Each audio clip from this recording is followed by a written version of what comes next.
Él pensó que había ganado. Cuando Clara se fue con una maleta y los ojos llenos de decepción, Marcos respiró aliviado. Ahora sí voy a crecer, se dijo. Consiguió un mejor trabajo, cambió de coche, empezó a vestir trajes caros. Subía fotos a redes con frases motivacionales y sonrisas calculadas. En el fondo, quería que ella lo viera. Que supiera que sin ella le iba mejor. Y durante meses creyó que lo había logrado. Hasta que una tarde cualquiera, en el centro de Madrid, la vio cruzar la calle. Clara caminaba con elegancia serena. No era la chica insegura que él recordaba. A su lado, un hombre mayor, distinguido, le sostenía la mano con naturalidad. Un coche de lujo esperaba junto a la acera. Se casó, susurró alguien que lo reconoció. Con un multimillonario.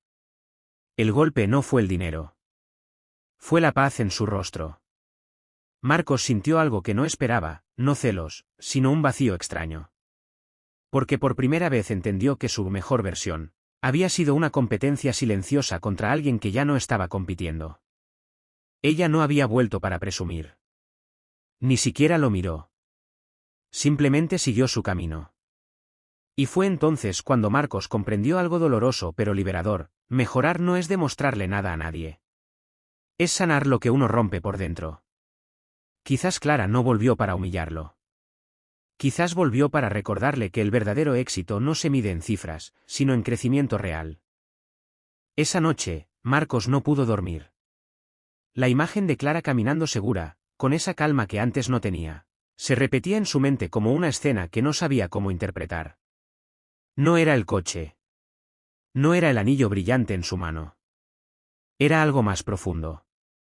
Era la certeza. Durante meses, él había trabajado obsesivamente. Ascensos, reuniones, nuevos contactos. Todo parecía progreso.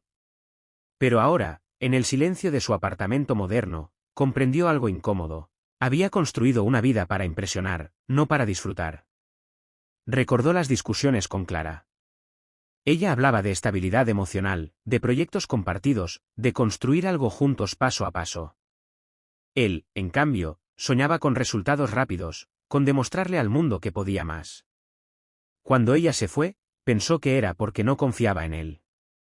Pero quizá la verdad era otra. Quizá ella necesitaba paz, no promesas. Al día siguiente, casi por impulso, Marcos revisó las fotos antiguas que aún guardaba en una carpeta olvidada. En muchas, Clara sonreía con una ternura que él había dado por sentada. En otras, él aparecía serio, siempre mirando hacia adelante, como si el presente nunca fuera suficiente. Y entonces entendió algo que lo desarmó por completo: ella no mejoró por casarse con un multimillonario. Mejoró porque dejó de esperar que alguien más cambiara por ella. Esa realización dolió, pero también abrió una puerta. Por primera vez desde que se separaron, Marcos dejó de pensar en competir. Cerró las redes sociales. Canceló una cena de negocios. Salió a caminar sin destino. Tal vez, pensó, aún estaba a tiempo de convertirse en alguien mejor, pero por las razones correctas. Los días siguientes no trajeron respuestas inmediatas, pero sí algo que Marcos no había sentido en mucho tiempo: honestidad consigo mismo. Empezó a notar pequeños detalles que antes ignoraba. El silencio de su piso ya no parecía éxito, sino soledad. Las cenas en restaurantes caros, que antes publicaba con orgullo, ahora le sabían vacías. Por primera vez, dejó de preguntarse qué pensaban los demás, y empezó a preguntarse qué sentía él. Una tarde decidió llamar a su madre. Hacía semanas que no hablaban. La conversación fue sencilla, pero necesaria. Ella no le preguntó por el coche nuevo ni por el ascenso. Solo le dijo: «Hijo, ¿estás bien de verdad?». Esa pregunta lo desarmó. Marcos comprendió que llevaba años huyendo del miedo a no ser suficiente. Cuando estaba con Clara, competía contra el futuro. Cuando ella se fue, compitió contra su recuerdo. Nunca se permitió simplemente estar. Mientras tanto, escuchó por conocidos que Clara no había cambiado su esencia. Seguía trabajando en proyectos sociales, apoyando fundaciones, manteniendo su círculo cercano. El dinero no la transformó, la tranquilidad sí. Esa idea dejó de dolerle y empezó a inspirarlo. Una noche, frente al espejo, se habló con una sinceridad brutal. No quiero ser el hombre que necesita demostrar. Quiero ser el hombre que aporta. Y algo cambió. No fue mágico. No fue inmediato. Pero empezó a tomar decisiones diferentes. A escuchar más. A trabajar con propósito. A invertir tiempo en amistades reales. Por primera vez, Marcos dejó de perseguir la imagen de éxito, y empezó a construir una versión de sí mismo que no dependía de nadie más. Y esa transformación apenas estaba comenzando. El cambio no fue espectacular, pero sí constante. Marcos empezó por lo más difícil, pedir perdón. No a Clara, sabía que algunas etapas simplemente terminan, sino a sí mismo. Por haberse exigido tanto. Por haber confundido ambición con ansiedad. Por haber creído que el amor era una meta más en su lista de logros. En el trabajo, dejó de buscar reconocimiento inmediato y comenzó a escuchar a su equipo. Descubrió que liderar no era impresionar, sino inspirar. Propuso proyectos con impacto social, algo que antes habría considerado poco rentable. Para su sorpresa, funcionaron. No solo generaron beneficios, sino también propósito. Un sábado por la mañana, caminando por el retiro, se cruzó con una pareja discutiendo suavemente. No pudo evitar recordar sus propias discusiones con Clara. Esta vez, en lugar de sentir nostalgia amarga, sintió gratitud. Porque entendió que aquella relación no fue un fracaso, sino una lección. Semanas después, volvió a verla. Fue casual, en un evento benéfico. Clara estaba radiante, pero no por las joyas ni por el vestido elegante. Era su energía. Cuando sus miradas se cruzaron, hubo un silencio breve, sincero. Ella sonrió.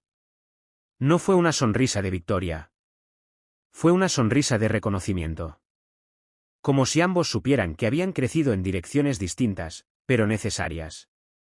Me alegra verte bien, dijo ella con naturalidad.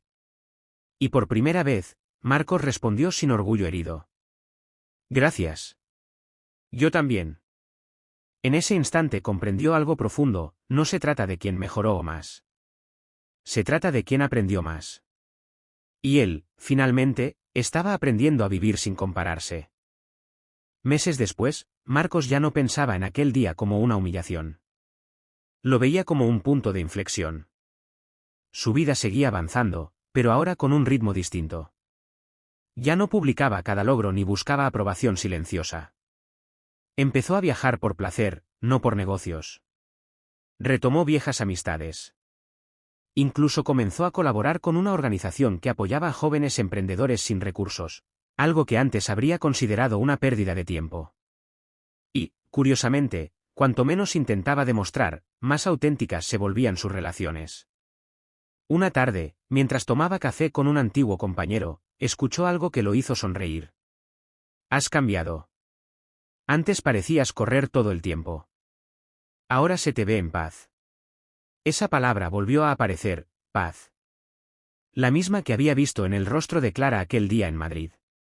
Entonces entendió el verdadero giro de la historia, ella no regresó para mostrarle que había ganado. La vida la puso de nuevo en su camino para reflejarle lo que él necesitaba ver. No su riqueza. No su matrimonio. Sino su serenidad. Y gracias a eso, Marcos dejó de perseguir validación externa y empezó a construir algo más sólido, autoestima real. Un año después, cuando alguien mencionó que su ex estaba casada con un multimillonario, él simplemente asintió y dijo: Me alegra. Ojalá sea feliz. Porque finalmente comprendió que el verdadero crecimiento no se mide en comparación, sino en conciencia. A veces creemos que hemos mejorado, hasta que la vida nos enfrenta con nuestro espejo. Y si somos valientes, ese reflejo no nos destruye. Nos transforma.